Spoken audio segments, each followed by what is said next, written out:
আপনি কিন্তু চাইলে আপনার নিকাবটা খুলে নিতে পারেন, বাইরের হাওয়া বাতাসে আপনার গণগণ ভাবটা একটু কমে যাবে। কেন শুধু শুধু আমাকে বিরক্ত করছেন?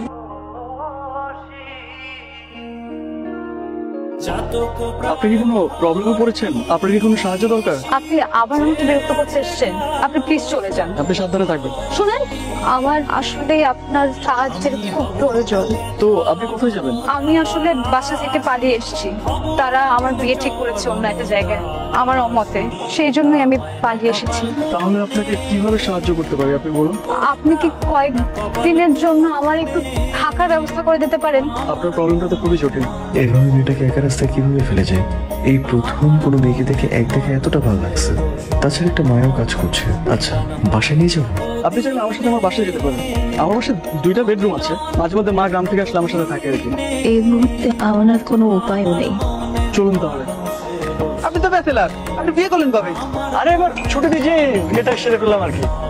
আপনি এখানেই থাকবেন। কোথায় যাবেন? আমি বাইরে একটু খাবার দাবার নিয়ে আসি, আপনি একটু এদিকে রেস্ট টেস্ট নিন, কোনো সমস্যা নেই। আমি রান্না করতে পারি। আমার বাসায় রান্না করার মতো তেমন কিছু নেই। আমি বাইরে যাই, না হলে এখন আমাদের খাবারগুলো নিয়ে আসি, আর কিছু বাজারও নিয়ে আসলাম সাথে।